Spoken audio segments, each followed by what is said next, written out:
Fala, galera do Meteoro Reporters, estamos aqui no Meteoro Brasil, hoje com uma entrevista muito especial com a Svetlana. Conheci o trabalho dela com aquela questão da Fatal Models e do ICL, vi a entrevista dela por lá, e eu estava acompanhando o trabalho dela, conheço muito o trabalho dela através do meu camarada Hidalgo, e quero conversar um pouquinho com ela sobre essa questão da censura da Meta, o problema de se fazer conteúdo adulto nas redes sociais e também desmistificar algumas questões envolvendo isso. Mas isso depois da vinheta. Vamos lá.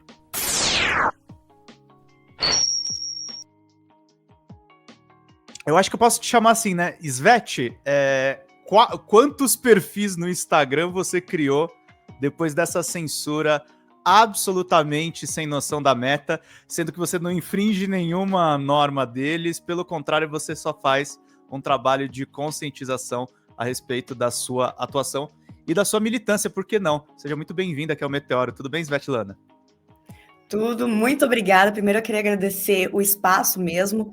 É muito importante que não só eu, Svetlana, que tive conteúdo que sofro censuras, apareça aqui, mas como representar uma classe, né, que normalmente não é ouvida. Então eu agradeço o espaço que tu, Pedro, dá para mim, que Meteoro acabou cedendo também. Quero muito agradecer o camarada Hidalgo, porque ele fez muitas pontes e ele desde o começo, desde quando a gente começou a conversar, foi uma pessoa que sempre se mostrou muito proativo e muito empenhado também em escutar as nossas pautas e fazer essa conversa para frente. Então, queria agradecer a todo mundo.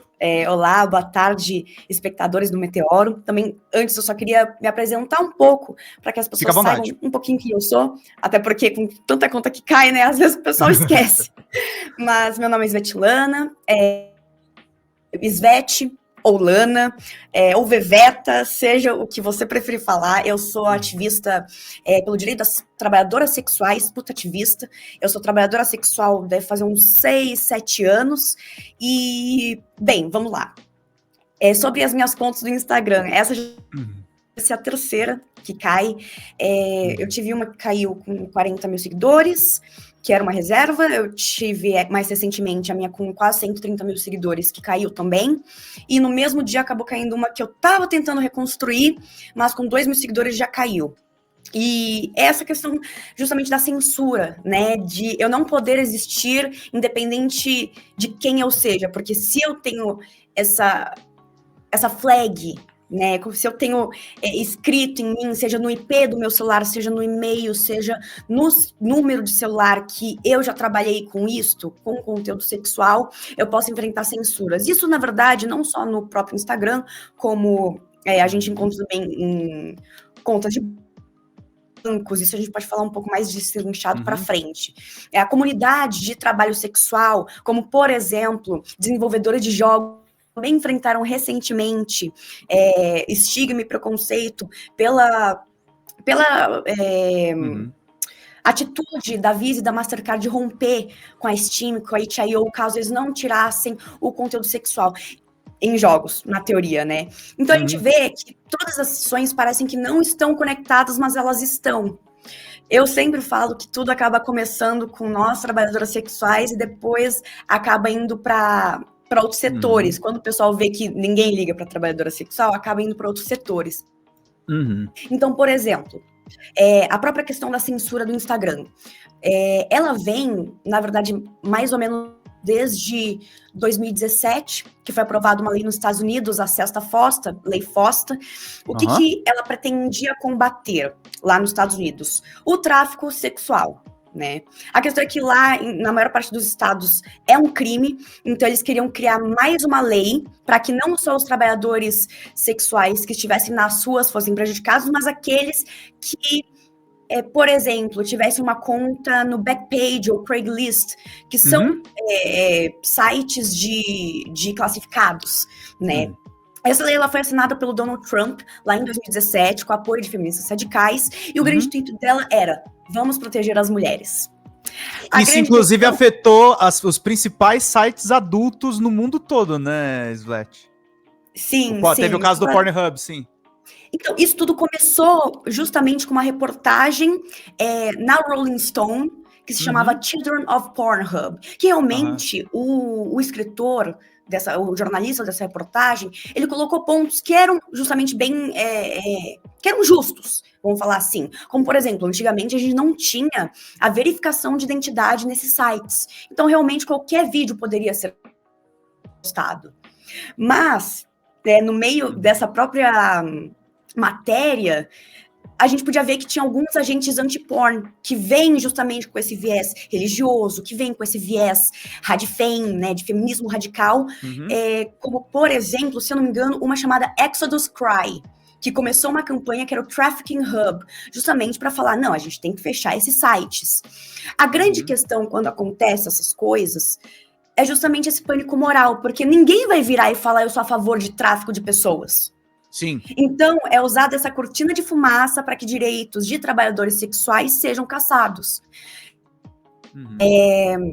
Quando aconteceu esse negócio do Pornhub, a Visa e a Mastercard, elas foram bastante pressionadas, elas mudaram as políticas em relação às parcerias e produtos que o site poderia, na teoria, disponibilizar, porém, mesmo assim, mesmo o Pornhub fazendo tudo que a Visa e a Mastercard queriam, eles romperam do mesmo jeito. A Exodus Cry e outros agentes, outras instituições anti-porn usam isso até hoje como um grande marco, né, nessa luta contra a sexualidade exacerbada, contra o tráfico de mulheres, contra o tráfico de crianças. Então a gente vê que isso começou lá atrás, em 2020. Um outro evento muito importante que teve foi quando o OnlyFans, em 2021, também falou que ia tirar, ia remover as pessoas, os criadores que tivessem conteúdo sexual na plataforma. Eles voltaram uma semana depois, e incrivelmente eles tiveram a mesma justificativa. Grandes bancos como JP Morgan, eles não queriam processar os pagamentos por conta de risco à reputação. Aí que eu digo que nós, trabalhadoras sexuais, enfrentamos discriminação e preconceito até mesmo em agências bancárias, porque tem carteiras virtuais que eu não posso usar por conta do trabalho que eu faço. Uma das mais famosas, que é a Wise, antiga TransferWise, é uma dessas, que por mais que eles coloquem nos termos e condições do site que eles, obviamente, não vão corroborar com práticas anti-law, né, contra as regras, eles colocam que algumas atividades, mesmo não sendo contra a lei, elas não serão permitidas dentro da plataforma como serviços sexuais. O que é que você vê que é uma censura, né, Svete? Não é uma censura do ponto de vista legal. Tem um fundo que você acabou de falar, pânico moral e moralista, né? Sim, com certeza. A gente tem registro desde 1960, as mesmas instituições anti-porno lá nos Estados Unidos, que inclusive ajudaram com leis de a propagar, né, ou tinham um viés em leis anti-obscenidade que até hoje servem como histórico nos Estados Unidos, elas tiveram sua influência. A gente consegue ver também essa Exodus Cry e tem outras instituições que agora não vou me recordar o nome, mas todas elas são interligadas, né? A gente consegue ver que elas conseguem agir até mesmo em políticas anti-LGBT na Uganda. São pessoas das instituições, dessas organizações que conversam com políticos e com ativistas anti-LGBTQIAPN+, e a gente sabe que a Uganda, por exemplo, é um dos países com as leis mais restritivas em relação à população queer. Então, é só para a gente também começar a pensar um pouco justamente de por que essas instituições, elas têm esse fervor, essa garra tão grande de impedir população queer, de impedir trabalhadores sexuais de existirem. Porque também voltando um pouquinho, e eu te falei, desculpa, gente, eu falei um pouquinho pro Pedrones que eu sou meio palestrinha, viu? Fica à vontade, aqui você tá em casa e a gente quer te ouvir mesmo, vamos lá. Muito obrigada. Imagina. Mas até mesmo a questão da censura, né, do Instagram, por exemplo. Existe a lei Celsa Fosta. E eles falam que eles querem impedir o tráfico sexual e eles punem, com essa lei, eles punem mais rigorosamente o provedor daquele conteúdo. Então, a grande mudança que acontece é justamente que não só a pessoa que propaga o material de CSAM, que é o material de abuso de crianças, né? Ou a pornografia de vingança, que eu não gosto desse nome. Mas, enfim, não só... Como você chamaria esse material que eles dizem que é pornografia de vingança? É só misoginia, né? É um material de abuso sexual. Porque se a gente for ver, tanto a prostituição quanto a pornografia, que elas estão muito juntas. Para você praticar qualquer fetiche, para você ter qualquer relação sexual, ou para você produzir algum material que envolva isso, o pilar é o consentimento. Isso. E a gente entende que em situações como pornografia de vingança não existe consentimento. Sim. A gente acaba utilizando a palavra de um jeito que cria não foi acordado aquilo, porque ou não foi acordado o registro ou não foi acordado a divulgação. Exatamente. Pacífico, né? Mas o consentimento é essencial. E usar esses termos, ele cria um estigma muito grande, não só, né, para quem produz, como para quem está dentro desses ambientes, para quem gosta, atinge todo mundo, né? Então, ao invés de pornografia de vingança, por exemplo, ou pornografia infantil, a gente fala que é material de abuso sexual de menores, ou material de abuso. Né? Que aí tá bem claro o crime, né? Exatamente. E é uma coisa que também eu sempre falo, a gente tem que saber diferenciar uma coisa que não acontece em países como os Estados Unidos. A prostituição e a exploração sexual. A exploração sexual ela é uma forma de escravismo, né, de escravidão moderna.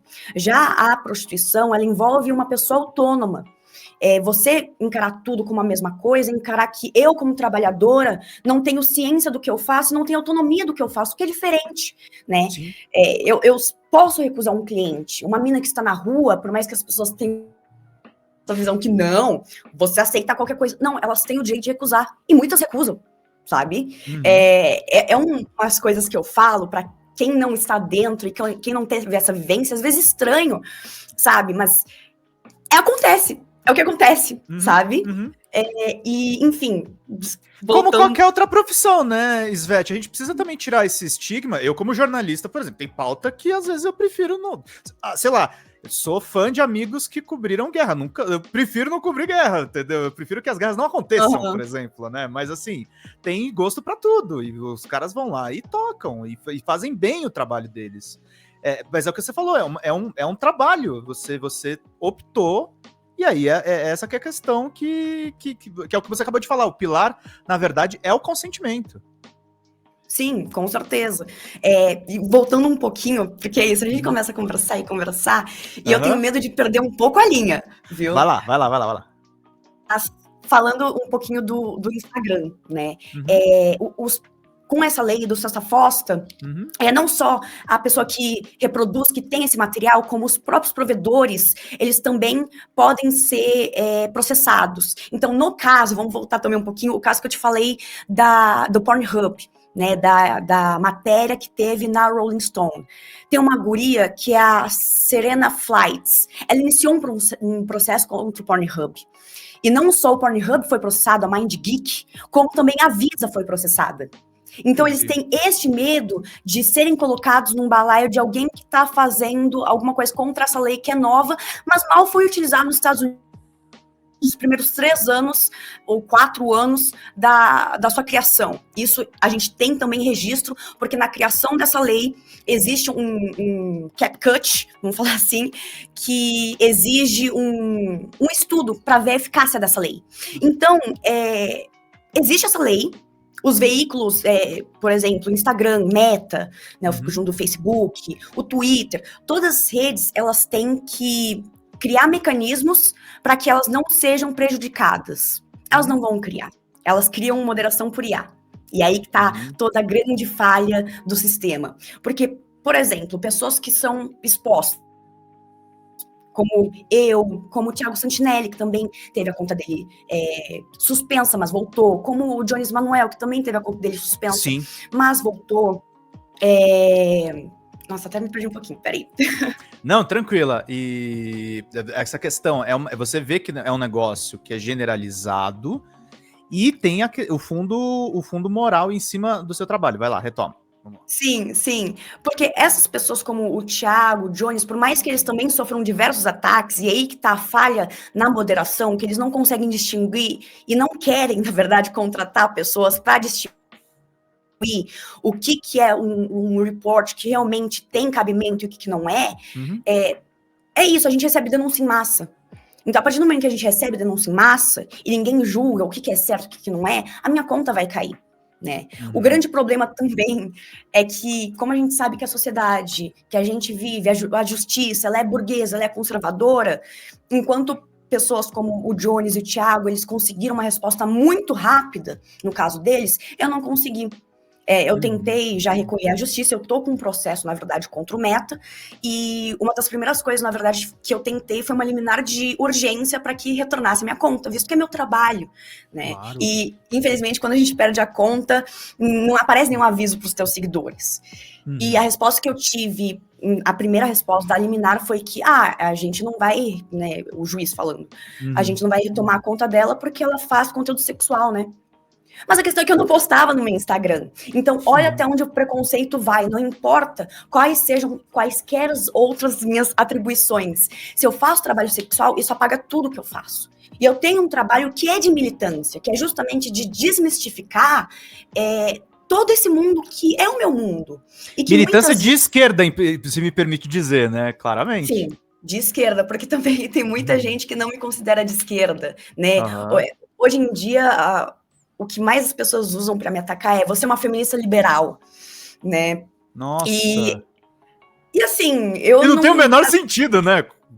Primeiro que eu não me importo muito, porque a maior parte das pessoas que xinga alguém de liberal não sabe qual é o conceito de um liberal, né? Hoje em dia virou um ataque... Vazio, né? Muito vazio, muito vazio. E assim... eu tento ver as coisas de uma base material, que nem, né, todo esquerdista fala, tem uma base material. Viés de confirmação, que nem muitas pessoas têm, eu vi num documentário que a gente sabe que pode ser manipulado, que tem um viés, ou então eu ouvi alguma vez isso ou aquilo, isso não é verdade absoluta, né? Então isso também é muito difícil. Eu tive pessoas que compartilharam os vídeos, o meu perfil, inclusive páginas de memes que eu adoro todas, entendeu?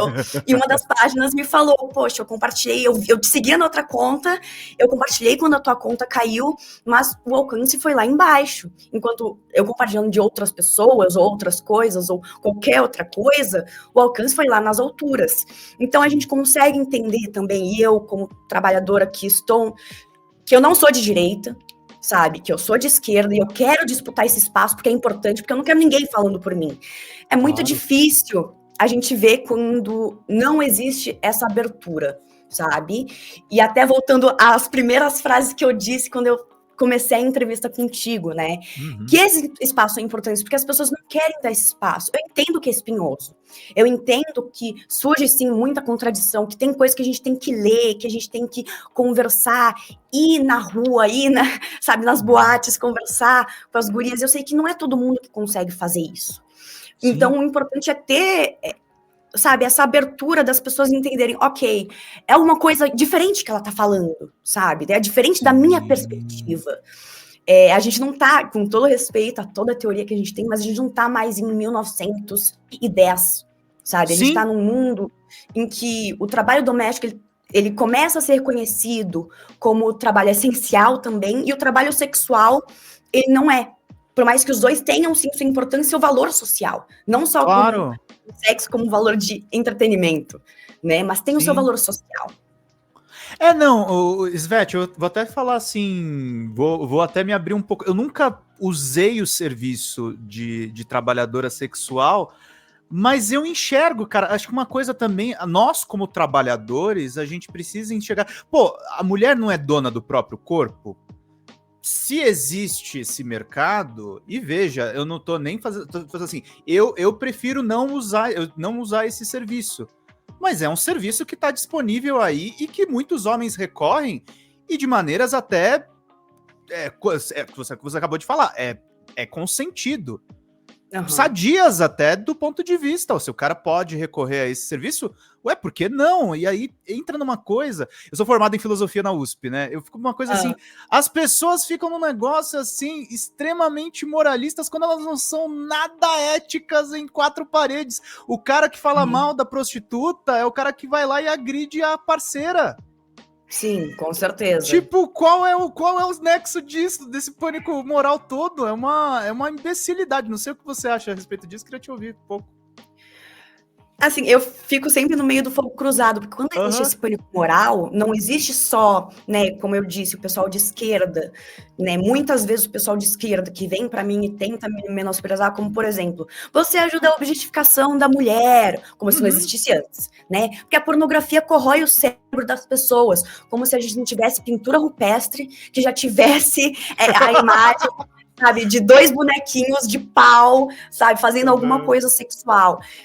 Então, cria-se esse pânico moral, tanto, né, usando o homem como a vítima, né, do coitado homem que agora ele é um doente, porque existe o vício, porque é prejudicial. Sendo que há centenas de anos eles agridem as mulheres, né? Vamos ser hipócrita aqui. É sobre isso, não é coitado. E as pessoas, é uma coisa que eu acho muito, que a gente fala muito sobre, às vezes até uma utopia, sabe, de, o amor livre, não sei o quê, e tal. Mas será que todas as pessoas têm a mesma oportunidade de ter relações sexuais? Sabe, a gente reclama de incel, mas às vezes, será que o problema de um incel não resolveria sem esse preconceito do cara pagar por um serviço sexual? Sabe? E também existe, hoje em dia, a culpabilização da mulher, né, que exerce esse tipo de trabalho, como eu, que eu falei, você, a objetificação e tal, inclusive até numa onda recente de patologização de algo que não existe, que é o vício em pornografia. Então me colocam como a grande culpada de você estar contribuindo agora, não mais para esses argumentos que já são muito falhos que a gente sabe, de objetificação, de fetichização, você está contribuindo para algo que é patológico, né, para algo que é uma doença, né, com toda essa carga negativa. Então, é isso, eu conscientemente, se eu estou consciente da minha posição como trabalhadora sexual, se eu vejo as contradições dentro do capitalismo, e ao mesmo tempo eu escolho, que não é uma escolha, mas é uma escolha entre ganhar pouco num emprego que eu estou destruída, e entre ter a possibilidade de estar até mesmo num meio que é o da prostituição, que é o do trabalho sexual, que é o de fetichismo, em que as pessoas me entendem. Eu prefiro muito mais estar nesse meio. Claro. O mundo já tá tudo de cabeça para baixo, sabe? Eu prefiro aproveitar do jeito que eu consigo com pessoas que vão me entender, que não vão ter nenhum tipo de preconceito comigo. Porque as pessoas sempre me perguntam, né? Nossa, como que tu entrou pra prostituição? Tu entrou pra pornografia? E eu sempre falo que a pergunta importante é por que eu fico.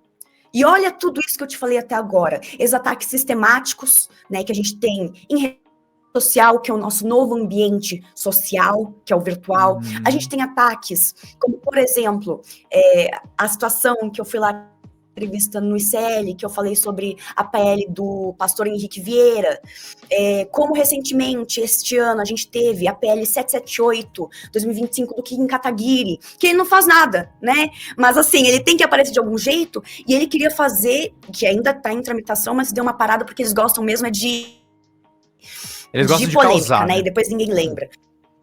Com certeza, com certeza. Então, o Kim Kataguiri, ele protocolou uma PL que é para proibir prostituição em vias públicas.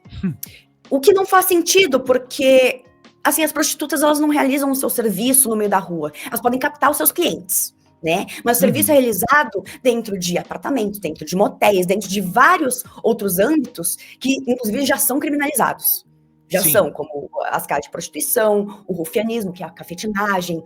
E aí, olha só, como eu também já falei nessa entrevista, que tudo começa com as trabalhadoras sexuais. Veja bem, como que você vai diferenciar uma mulher que está andando na rua, por esse projeto de Kim Kataguiri? Uma mulher que está andando na rua de uma mulher comum, né? A gente vai ter que andar com uma insígnia no braço, com uma estrela, para falar que a gente é prostituta. Ou então, se eu sair na rua com uma saia muito curta, isso é coisa de prostituta. Ou como em alguns países em que já é criminalizado a prostituição, como, se eu não me engano, a Suécia, que lá uma mulher, se ela andar sozinha, ou é algum país asiático, eu não me lembro agora, se é Indonésia, que se tu andar na rua, um policial te parar e tu estiver com uma camisinha no bolso, isso pode indicar que tu é uma trabalhadora sexual, né? A gente tem esses ataques vindos da própria ala política, seja da direita, que na verdade já era de se esperar, ou seja da esquerda, que propaga tanto sobre o trabalhador e não sei o que, e o chão de fábrica, que veja bem, a rua não é o chão de fábrica dessas pessoas. Só que ninguém vai na rua para conversar com essas pessoas. Ou ninguém vem na internet e vem conversar com outros trabalhadores que não seja eu, que seja qualquer outra trabalhadora. Entender o ponto dela. É sempre com viés de ataque, né? Eu tô vendo aqui o país que proíbe prostituição na Ásia é a Indonésia, né? Isso, Indonésia. É Indonésia, eu tava checando essa informação. Não, cara, o viés que você tá me trazendo aí do ilustre parlamentar do MBL é nazi, não tem outra palavra para definir isso, sendo que assim, voltamos a dizer até o que você falou na entrevista do ICL há um ano atrás. O problema não é a publicidade adulta nos espaços. A questão é a seguinte, tem classificação indicativa. Não pode ter criança vendo esse tipo de propaganda. Agora, não deveria ser ilegal, né? Sim, na própria entrevista do ICL, que eu recomendo demais que vocês assistam, porque eu adorei, assim, até hoje tem gente que, como tu, Pedro, que vira pra mim e fala, nossa, aquela entrevista. E uma questão que eu abordei na entrevista foi, ora, não pode também propaganda, depende da faixa etária. Ok, então por que a gente tem bet? Sendo que bet, sim, sendo que a compulsão por jogos, sim, é atestada tanto pela... E tem propaganda disso em rodoviária, né, Svete? Tem propaganda disso em tudo quanto é canto. Outro dia até tava no Blue Sky, e eu vi um tweet do Guilherme Prado, que é o Cortes Pensantes. E ele falando, eu fui assistir com a minha mulher o Disney Play, e, gente, a quantidade de propaganda de bet que eu assisti, e é verdade, é pelo menos 1 minuto e meio de 3 ou 4 casas diferentes de aposta que estão no Disney Plus. O Disney Plus, por mais que tenha coisa para todas as idades, o nome Disney carrega um peso de conteúdo para toda a família. Claro. Então, a gente está escolhendo as nossas batalhas, e para mim me parece muito na volta a gente compra, sabe? Então, não, a gente vai cuidar das bets, que isso sim é um problema que é diagnosticado, né, que é atestado tanto pelo... eu esqueci agora a bíblia dos psiquiatras, mas tanto lá quanto no CID. O CID, é isso mesmo. Tem o CID e tem um outro. Nesses dois, a gente tem a ludopatia como um distúrbio, né? Mas a gente não tem nada relacionado a que a pornografia ou a prostituição seja causa. Então, a gente está colocando a carroça na frente dos bois, né? Claro. Em todas as situações, seja na censura que a gente sofre em redes sociais, seja na censura que a gente tem que passar, né, na vida real, na rua, em todos esses lugares, a gente, ou, né, esse feminismo que pensa na mulher, mas nem toda mulher é mulher. Porque, afinal de contas, quando eu vou falar sobre a minha visão em um panorama que não seja de vitimismo, aí eu sou traidora da minha classe. Aí eu sou traidora do feminismo, eu sou traidora da esquerda, aí eu tenho uma moral burguesa falha. Svete, então, vou polemizar. Putativismo é feminismo? Mas claro que é. Claro que é. Inclusive, uma das coisas mais, assim, que me mudou e que me tornou uma militante de verdade foi encontrar pessoas onde eu morava antigamente, né, que era Porto Alegre, que eram prostitutas, elas estão até hoje nas ruas, tipo, uma com 60 anos, aí você vai virar e falar assim, como eu ouço, ai, nunca vi ninguém que gostasse de se prostituir. Soila Mar, que é minha mentora até hoje, ela fala, eu adoro a rua, eu adoro essa liberdade, eu gosto de me envolver com as pessoas, porque o trabalho sexual ele é muito mais do que o sexo. Eu também tenho uma grande amiga que o Hidalgo conhece, que é a Sani, e ela é uma mulher negra, gorda, que vem da periferia de Macaé, agora tá morando em São Paulo. Eu vi a live de vocês, tá?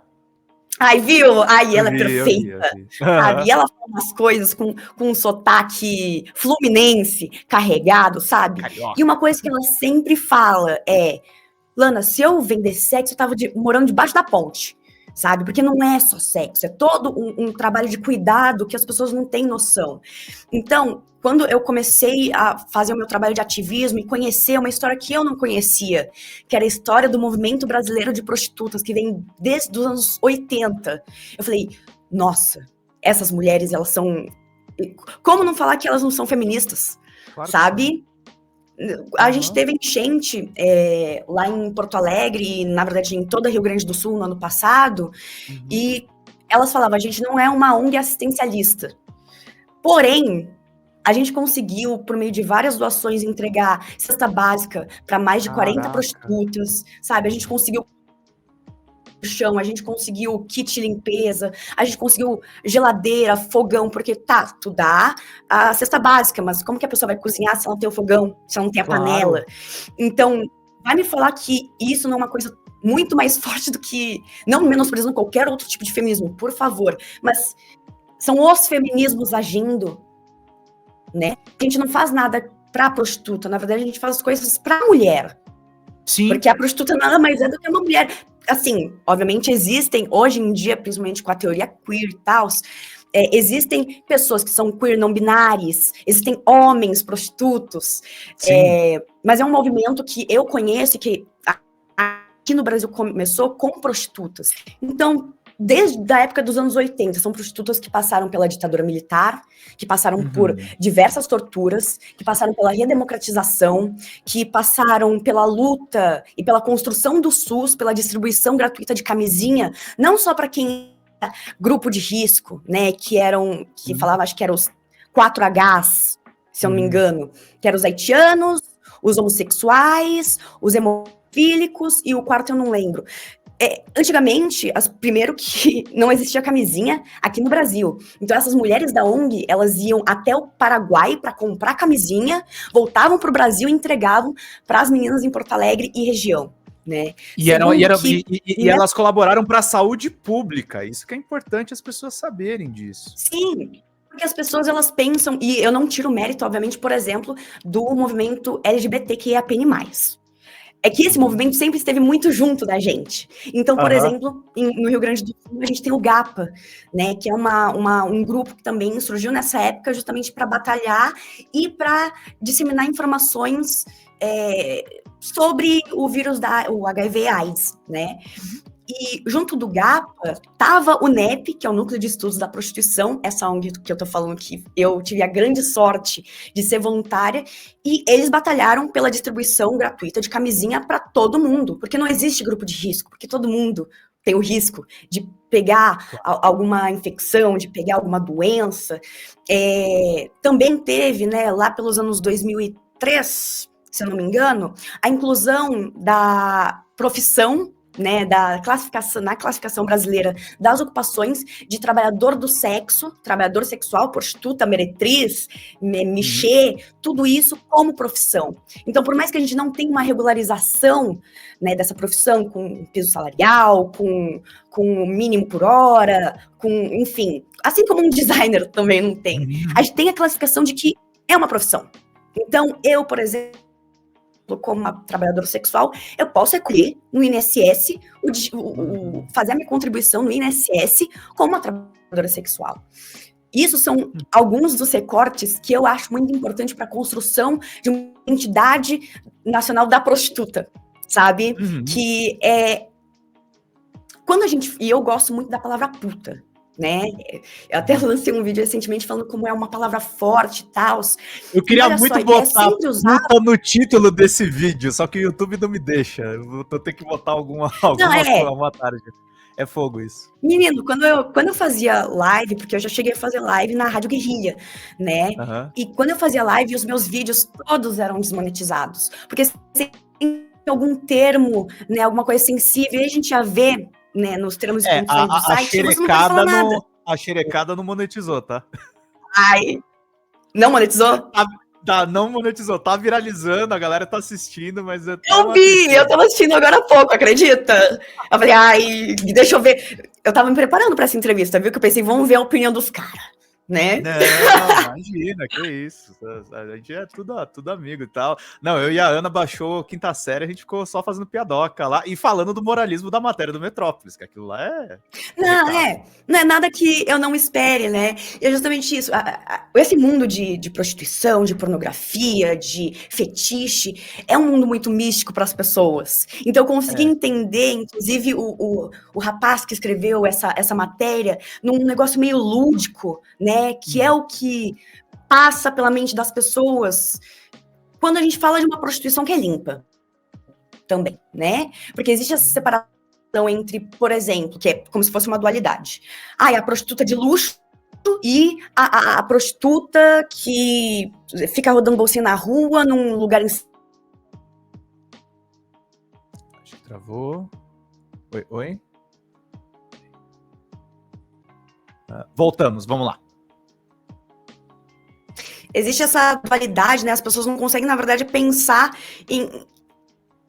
Por exemplo, existe a puta de luxo, né? A puta do Cruzeiro do Neymar, e existe a puta que tá lá rodando bolsinha na esquina, num lugar insalubre. As pessoas não conseguem pensar que existe toda uma massa cinzenta de trabalhadores que não se enquadram nessas classificações, que às vezes são trabalhadores normais, né? Que, como diversas vezes... É um cara que trabalha no escritório e usa o serviço, que eu ia com as meninas do NEP, ou em palestras que eu ia, ou conversar...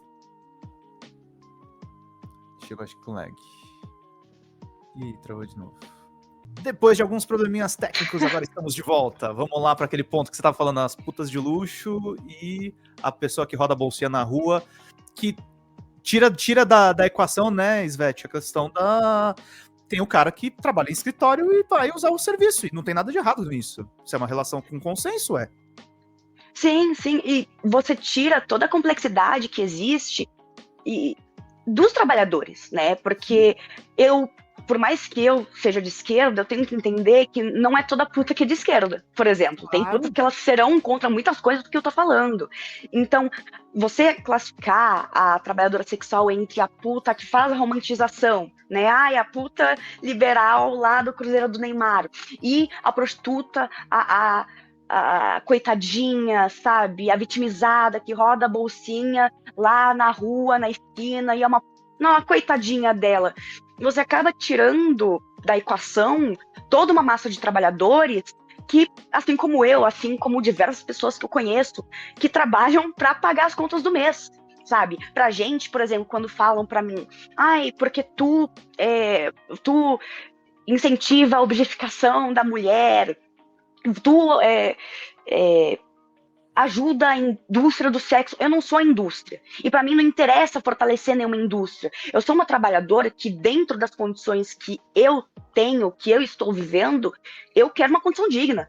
Porque é um trabalho. Inclusive, esses dias eu postei, né, um vídeo com o João, um queridíssimo, assim, Sim. E a quantidade de ataque que eu tive de pessoas que são de esquerda, mas que não conseguem entender. Que absurdo. E é também tudo isso que a gente já falou, né, de culpabilizar o trabalhador, que é uma coisa que a gente não vê em nenhum outro lugar acontecendo, né? Se um trabalhador, como por exemplo, tudo bem que a postura mudou um pouquinho, né? Mas se a gente vê, por exemplo, um motoboy, um entregador de iFood, que tem uma visão que é liberal, as pessoas dão uma coisa de muitos. chá.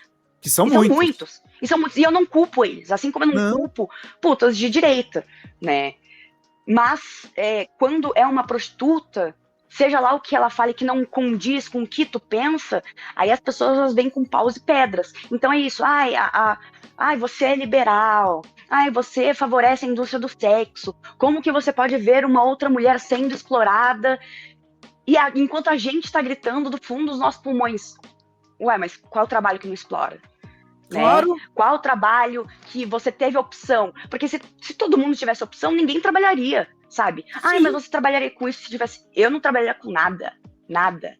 Mas dentro das opções que eu tenho, Como que eu consigo trabalhar, por exemplo, com a bagagem que eu tenho de fotografia, com a bagagem que eu tenho de modelagem, porque eu sou uma pessoa, e eu sei que eu tenho também uma história um pouco diferente, assim como toda prostituta, né? Mas eu sou uma pessoa que eu venho da modelagem, então desde cedo, desde quando eu era pequena, eu trabalhava com modelagem. Eu fazia comercial, eu sempre estive nesse meio comercial de utilização da imagem do outro.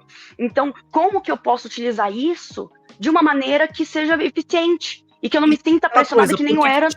O dois pesos e duas medidas. Por que te julgam por conta do seu trabalho e não julgam, por exemplo, a apresentadora ou a atriz que passou pelo teste de sofá, que deve estar passando por abusos muito piores? Sim. Muito piores para estarem naquela posição, por muito mais misoginia, sendo que, assim, é o que você acabou de falar, é um trabalho digno, existe um consenso, existe um acerto por trás disso, é o que você falou. Você acha que eu estaria aqui trabalhando se todo mundo tivesse... Talvez, assim, eu gosto muito de escrever, talvez eu estaria fazendo algumas coisas, mas, assim, tendo que correr atrás das contas do mês, não, claro que não. Sim, e mesmo assim, dentro das possibilidades que tu, Pedro, tinha, tu ainda conseguiu encontrar um meio que tu pudesse utilizar da tua escrita e que num sistema que... E da minha imagem também, eu tô contigo, eu tô aqui no YouTube. Sim, minha carinha que nem... aqui, minha carinha feia, mas tamo lá. Nada que um efeito, ó, porque isso aqui tudo que vocês estão vendo é feito, gente. Mas é isso, como que a gente consegue, dentro do capitalismo, ter um emprego? Porque não tem emprego para todo mundo. Não. Porque eu sou uma fotógrafa, tenho uma parceira que mora comigo, que também desempenha a mesma função que eu como trabalhadora sexual, e ela falou, Lana, eu me formei em design, não existe mais a minha profissão. Então o que eu faço? Sabe? São coisas que a gente tem que se adaptando, e principalmente depois da reforma da Previdência que a gente teve em 2016, 2017, em que a gente, né, a gente colocou a corda um pouco mais solta por conta enfim, como trabalho, né? Então, muito trabalho que, por exemplo, é autônomo, um MEI é encarado como um trabalhador, não que não seja, e essa é a minha questão, né? Se a gente enxerga tantos trabalhos que são autônomos, que a pessoa tem a sua autonomia, que a pessoa paga impostos, que eu e todas as meninas que a gente conhece pagamos impostos. Então, por que meu dinheiro, por que a minha cidadania vale menos? Porque eu sou menos cidadã por conta da minha profissão, né? É sempre o questionamento que eu quero trazer para as pessoas. Por que uma profissão, por que uma palavra, por que um gesto, por que tudo isso encontra tanta resistência, principalmente dentro de um meio que é o nosso, né, que é a esquerda, e que a gente precisa discutir certos assuntos. Porque a gente vai discutir onde a respeito de prostituição? Porque ninguém quer falar. A gente não fala de educação sexual, a gente não fala sobre consentimento, que é uma coisa que as pessoas elas acham que é tipo jogo de futebol, né? A esquerda não quer que a Damares fale que meninas vestem azul e meninas vestem rosa, porque os dois fatos estão relacionados. Sim. Se a gente não fala do assunto, se a gente não se apropria da pauta, eles têm um time. Não existe espaço vazio. Não tem vazio. Né? Não tem inocente nisso. E deixa eu te fazer uma pergunta agora, falando especificamente, a gente falou muito da questão do feminismo e das mulheres. Eu queria endereçar essa questão e gostei muito do que você falou, mas queria que você desenvolvesse um pouco mais. Existe sim homens que eventualmente sejam viciados em pornografia, mas existe também uma apropriação de um possível distúrbio naqueles movimentos NoFap, Red Pill, que assim, desemboca numa coisa, não consuma pornografia, mas também vira um negócio que tipo, a mulher vira um instrumento pra casar e ter filhos. Sim, sim. Você tira toda a intensidade, né, da relação, e você torna a mulher realmente só uma incubadora, né? Eu acho interessante, assim, quando a gente acaba falando sobre os feminismos e tal, porque é isso, a gente encontra... Ai, pera que eu me perdi. Ai, ó, você vai cortar essa parte. Imagina! Tipo, voltamos, vai. Cara, é interessante a gente começar a falar sobre esse negócio de vício em pornografia, porque se tornou, como a gente já falou antes, um pânico moral, uma coisa que é apropriada, e quando a gente, que é trabalhadora sexual, fala que não existe, por exemplo, sempre tem alguém que quer dar uma carteirada e fala assim, pesquisa 5 minutos do Google que tu encontra, e manda sites que eu já vi, por exemplo, sabe? Por exemplo, pesquisas compradas, né? Sim, e são inclusive interessante porque teve um vídeo daquelas meninas do Nunca Vi um Cientista, que um dia eu vi no Instagram delas falando, tipo assim, desconfie de determinadas ações, né? Como, por exemplo, a pessoa ela te apresenta um problema e logo em seguida ela te apresenta a cura. Então, por exemplo, um site que é muito famoso entre esse pessoal que vira e fala assim, com 5 minutos de Google tu encontra a tua resposta, é um que se chama Your Brain on Drugs, se eu não me engano. Não, Your Brain on Porn. E lá eles falam como a pornografia ela prejudica a mente da pessoa que consome, e aí mostra a imagem de um cérebro colorido, né, e falando, olha, e depois um cérebro podre, e fala, essa atividade mental de tu quando tu não assiste pornô, e essa aqui toda, sabe, esturriçada, é a imagem de alguém, do cérebro de alguém que consome pornografia. Eis que aquela imagem, se tu fizer, por exemplo, um Google Image Search, né, o reverse, tu encontra ela em diversos outros artigos ou sites falando de diversas outras coisas. Mas nesse site que a gente vê do Your Brain on Porn, o que eles vendem logo em seguida? Um curso, né? Eles vendem um tratamento, porque tu é uma pessoa doente, tu não sabia que tu era doente, mas agora que eu te falei que tu é doente, que uma atitude tua, que às vezes pode ser tédio, sabe? E é uma coisa que eu sempre falo também, as coisas estão muito caras. A gente vê que as coisas estão muito caras. Claro. Então, eu, por exemplo, eu não costumo beber muito. Eu bebo drinks, adoro um drinkzinho gostoso, sabe? Eu não sou da cerveja. Uma tacinha e foi. Eu nem sou do vinho, eu gosto de uns drinks, tipo assim, com vodka, bem rusta, sabe, Pedro? E só que assim, vamos ver um fim de semana. Dependendo, eu moro em São Paulo, eu sei que é uma cidade cara, ok, mas vamos lá, é a maior cidade do país, então eu vou falar. Para você pegar um Uber, para você ir até algum bar, às vezes é 30, 40 reais. Para você entrar no bar, né? Porque muitos bares, eles fazem, inclusive, essa distinção de classe. Porque se tu não pagar para entrar, tu não pode utilizar o nosso serviço. Então, tu paga a entrada do bar ou a entrada do estabelecimento. Famosa consumação. Eu bebo drink. Cada drink que eu bebo é, sei lá, 35, 40 reais. Às vezes, numa noite, tu gasta 400, 500 reais. O trabalhador, que hoje em dia tá contando, assim, eu me coloco nessa posição também. O trabalhador que, tipo assim, às vezes as contas batem. Eu não tenho dinheiro, eu não tenho tempo, eu não tenho, às vezes, pessoas, porque quando eu posto, o meu ciclo social de amigos, às vezes, não pode. Então, é difícil você socializar hoje em dia. A pornografia, pra mim, hoje em dia, é um tipo de diversão, que ela é uma diversão fácil e uma diversão barata, né? Claro. Porque você acaba de chegar em casa depois de 12 dias de trabalho, não sei quantas horas, 12 dias não, perdão. Depois de 12 horas de trabalho, você ficou não sei quantas horas, sei lá, 2 horas para ir, 2 horas para voltar no transporte público, tu não tem energia ou dinheiro ou qualquer outra coisa para fazer uma academia, você não tem tempo para ler um livro, você não tem tempo e você não tem saco para ver alguma série da Netflix que é sempre a mesma coisa. Bem, me parece que bater é uma das únicas diversões que não nos custa nada, né? Então, realmente, será que as pessoas são viciadas? Qual o problema nisso, né? Qual que é a questão moral por trás disso? E a questão para mim é, será que as pessoas são realmente viciadas? Ou será que o capitalismo, e eu sei que parece muito clichê falar isso, mas ou será que é o capitalismo que faz a gente só ter esse tipo de diversão disponível? E aí a gente acaba patologizando algo que, sabe, é isso, qual que é o problema? Eu sei que existe aquele meme também de homens depois de bater uma e mulheres depois de bater uma, tipo assim, o homem fica destruído, sabe, tipo, meu Deus, e a mulher sente madeira e tal. Mas, assim, será que muito disso também não vem de lá atrás, sei lá, dos anos 60, 70, que a gente teve o Sex Wars, né, que foi basicamente a guerra entre feministas liberais e radicais, né, com viés sobre prostituição, sobre pornografia, sobre BDSM.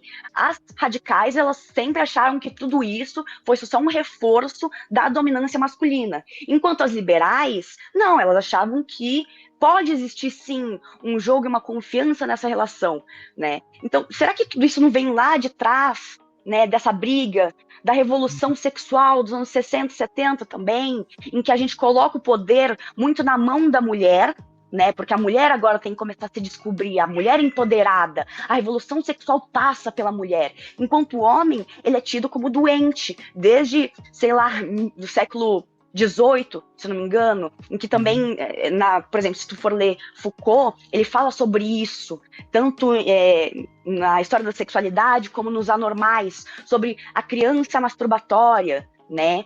Que é isso, a gente começa a criar esse senso de vigilância em que o homem não pode se masturbar. Isso, com certeza, tudo que é envolto do sexo é sujo, né? Então, por exemplo, aqui no Brasil, o cortiço se torna um lugar, né, durante o Império e tal, um lugar de maldade, né? Não só porque, por exemplo, a gente tinha negros, mas porque a gente tinha prostitutas. Muitas prostitutas que vieram, que conseguiram a sua abolição por meio da prostituição, né?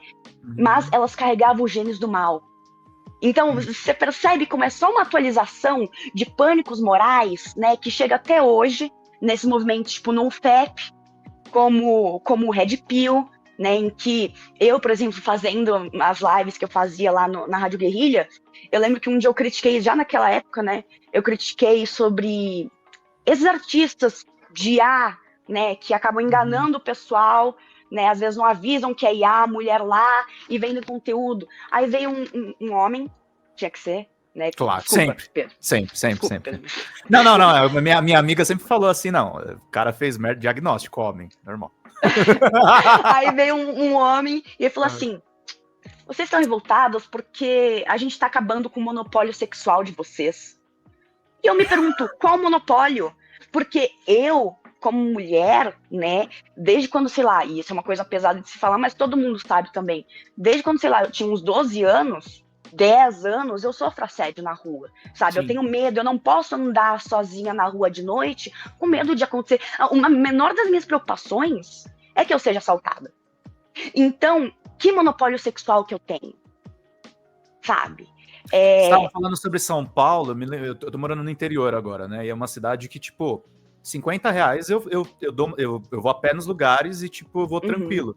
Só que, assim, ao mesmo tempo, né, é uma cidade com 30 mil habitantes. Do mesmo forma que é mais barato viver aqui, todo mundo se conhece e o julgamento moral é gigantesco, entendeu? Pra descobrirem qualquer coisa. E aí eu fico pensando, por outro lado, eu nasci em São Paulo, eu gosto muito de São Paulo, mas eu fico pensando, São Paulo traz ainda aquela coisa um pouco, você é mais anônimo, né? Você se mistura um pouco com a galera e meio que não é tão reconhecido. Mas é engraçado, sempre tem essa coisa que você acabou de falar, do pânico moral. A gente não consegue, sabe, ter uma saída tranquila no final de semana ou ter um entretenimento. Quando você estava falando a respeito da questão da masturbação, é evidente, gente, que claro que tem, a misoginia ela é estrutural e está nas nossas relações, e os homens eles acabam repercutindo isso. Mas acho que essa questão da masturbação também tem um pouco a ver com intimidade, né, Svete? Você tem que ter o direito de ter ali o entretenimento sozinho, qual que é o julgamento moral por trás disso? Sim. É sempre essa culpa cristã, né, Pedro? Tanto que, como eu falei, que existe... Que é estúpida, no final das contas, né? Sim, existe o CID, por exemplo, que são vários códigos, né, que a OMS criou para identificação de doenças, sintomas, enfim. E eu já li tudo aquilo e eu fui ver que, por exemplo, não existe vício em pornografia, a patologia. Vício, a própria palavra vício é um termo vulgar. Não existe na medicina clínica, né? Não existe em termos clínicos. O que existe é a compulsão. E se a gente for ver, existe sim o transtorno compulsivo... existe o transtorno sexual compulsivo, obsessivo. Existe essa classificação. Como eu falei anteriormente, a pornografia não é a causa desse transtorno. O que acontece é que a pessoa que já tem esse distúrbio, ela se torna uma pessoa mais sexual. Então, é isso, consome mais... Que nem, por exemplo, a questão do gatilho com videogame. Eu conversei com vários psicólogos e o pessoal fala, a culpa não é do game, mas ele pode ser, eventualmente, um gatilho para algum comportamento, às vezes violento, algum comportamento mais vicioso, mas ele não é a causa, senão você tira o humano da questão. Como é que... Porque, assim, não é o produto sozinho que faz aquilo. Tem um raciocínio, né? Existe também... sobre esse distúrbio, né? O mais interessante que eu acho é que as pessoas falam, né, ai, transtorno, quando eu argumento isso, as pessoas falam ainda, mas a pornografia ainda tem o seu dedinho lá, e eu fico, tá. Mas aí, esse distúrbio, ele não tá nem na parte de distúrbios sexuais no CID, ele tá na parte de distúrbios de comportamento.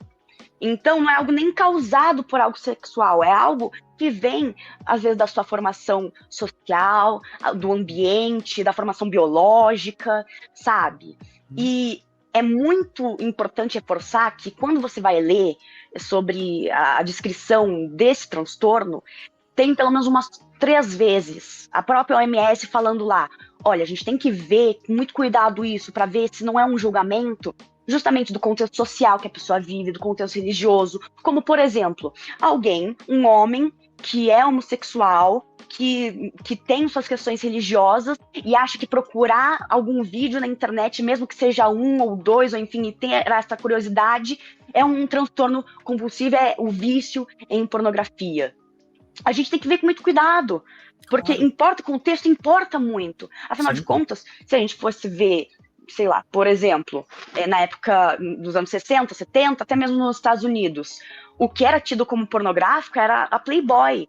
E a Playboy, uma das coisas mais pornográficas que ela tinha, e que aos poucos foi avançando, era mostrar pelos pubianos. Não era mostrar nem um modelo nua, mas pelos pubianos. Isso era considerado pornográfico.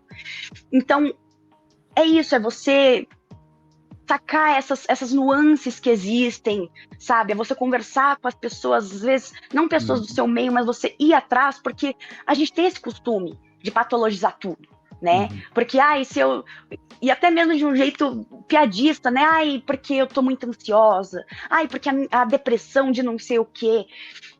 Mas até mesmo, será que tudo que a gente tem é mesmo depressão? Ou será que não é, mais uma vez, o nosso modo de vida que está sempre pressionando a gente a não descansar, a não conseguir ver os nossos pares, né, os nossos amigos, nossos familiares, não conseguir fazer uma leitura de um livro, não conseguir, até mesmo se você está a interagir com as pessoas. Será que tudo isso é realmente uma doença? Ou é parte de um sistema que é maior que a gente tem que se adequar, só que a gente é humano?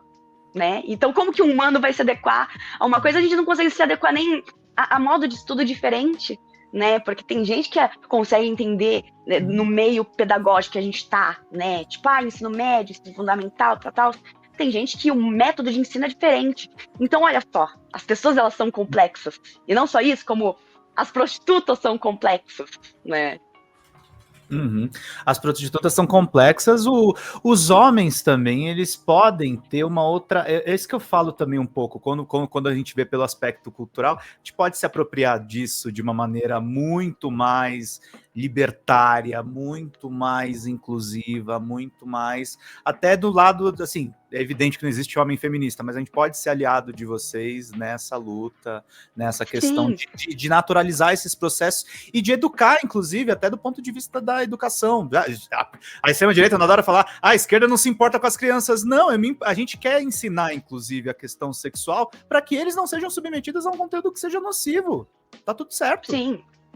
E são 2 coisas também que eu queria apontar, é que uma, você até falou de não ser exposto a conteúdos nocivos.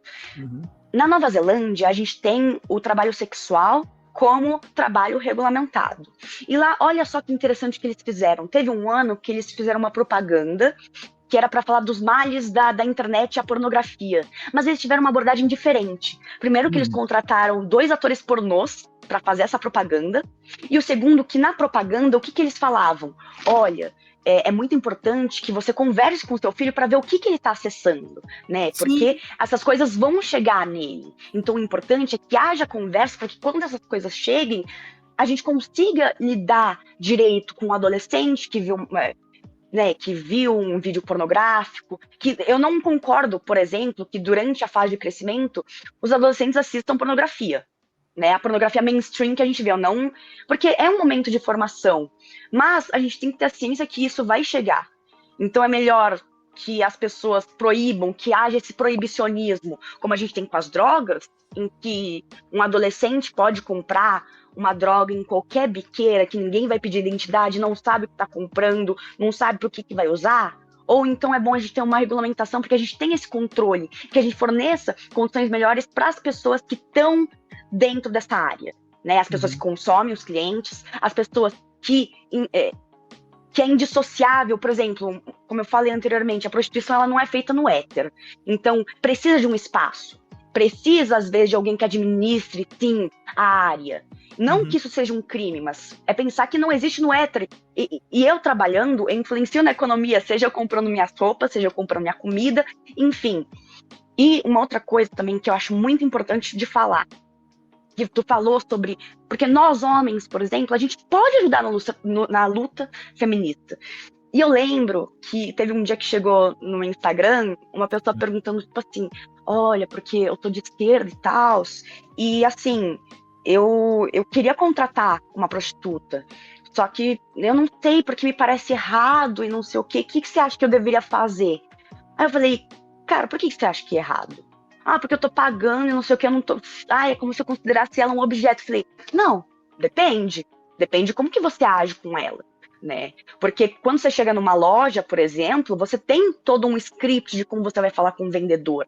Quando você, sei lá, contrata um psiquiatra, um psicólogo, né? Quando você tem seus atendimentos, existe um roteiro pelo qual você vai seguir para que não haja nenhum tipo de desrespeito. Sim. Então, a prostituta, desde que você consiga entender que ela é uma trabalhadora, que existem acordos, que existe o respeito e tudo isso, verdadeiramente, sabe? Não tem problema em existir a prostituição. Mas primeiro a gente precisa tratar de um problema que é estrutural, para depois a gente pensar nos pormenores. Porque não adianta acabar com a prostituição, sendo que a gente vai continuar com uma sociedade patriarcal. Não é acabando com a prostituição, com a pornografia, com tudo isso, que a gente vai acabar com toda essa inequidade de gêneros, sabe? Então, eu acho que esse é o principal ponto, sabe? Nós precisamos ser tratados como humanos, que é o que a gente é. Como humanas, como feministas, como trabalhadoras. Isso é uma coisa que a gente precisa ter consciência de classe, gente. A gente precisa ter isso. Olha, Svete, essa conversa foi maravilhosa. Acho que foi uma das melhores entrevistas que eu fiz aqui. Fica aberto o convite, se você tiver qualquer pauta, assim, quiser repercutir com a gente, portas abertas, conta comigo, conta com a equipe aqui, que a gente quer repercutir tudo isso. E teve alguma coisa que eu não perguntei que você gostaria de acrescentar? Olha... Tem tanta coisa. É tanta coisa, gente, dá um livro, juro. Mas, assim, primeiro eu queria agradecer mais uma vez, né, o espaço, toda a conversa, todo o respeito e essa abertura, né, que não só tu teve comigo, como o pessoal do Meteoro. Pra gente é muito importante ser ouvido, porque os espaços são poucos, né, às vezes a gente é expulso dos espaços, inclusive, olá, redes sociais, mas estamos aí firmes e fortes. E eu acho que não é uma coisa que tu não tenha me perguntado, mas eu gosto de reforçar que procure os movimentos sociais, sabe, que a gente tem uma história do putativismo brasileiro, que ela é muito linda, e as pessoas às vezes não conhecem, eu não culpo, porque em tempo de internet é muito difícil tu acompanhar tudo, mas eu recomendo, por exemplo, seguirem no Instagram, o NEPPOA, que é o Núcleo de Estudos da Prostituição de Porto Alegre, tem também a Prosbig, que é de Minas Gerais, tem o coletivo Puta da Vida, que é lá do Rio de Janeiro, então comece a ir atrás, e também de outras pessoas que são interessantíssimas, como a Carol Bonomi, que é minha irmã, assim, de militância, ela já esteve aqui também pelo Meteoro. Tem legal. A Leituras Pretas, que é a Bruna Santiago, que ela faz um trabalho, ela é trabalhadora sexual, e ela faz um trabalho com foco em negritude, então existe puta preta, sim, sabe? Existe puta de tudo quanto é jeito, e é isso. Eu queria agradecer todo mundo por essa uma horinha aí de e conversa. A Svete falou das amigas, das companheiras, mas sigam a Svetlana, ela tem postagens incríveis no Blue Sky, e na conta do Instagram que tiver no ar, Meta, tá errado isso aí, tá? Para de derrubar, chega, não tá fazendo nada de errado, ela tá educando as pessoas, não é nem o serviço de trabalhadora sexual que ela tá fazendo lá, tá fazendo um serviço de educação público, inclusive qualquer um pode assistir, pode conferir o conteúdo dela, não tem nada ali para maiores. Eu fico muito feliz que as pessoas reconheçam isso. E só para falar, meu Instagram novo, né, espero que não aconteça nada, mas é Svetlana, que nem como tá aqui né? Ponto JPEG, tipo a extensão de foto, sabe? JPG. E é isso, por lá vocês conseguem encontrar todas as minhas aparições na mídia, meus conteúdos, minhas redes sociais, meu TikTok, eu também faço esse tipo de conteúdo lá, e é isso. É isso aí. Svete, obrigado, querida. Bom descanso e bom trabalho aí, se ainda tiver trabalho hoje. Beijão, se cuida. Tchau, tchau. Svetlana com a gente, pessoal. Muito obrigado pela presença de vocês aí. Assistam o vídeo, compartilhem nas redes sociais. Vamos de créditos finais.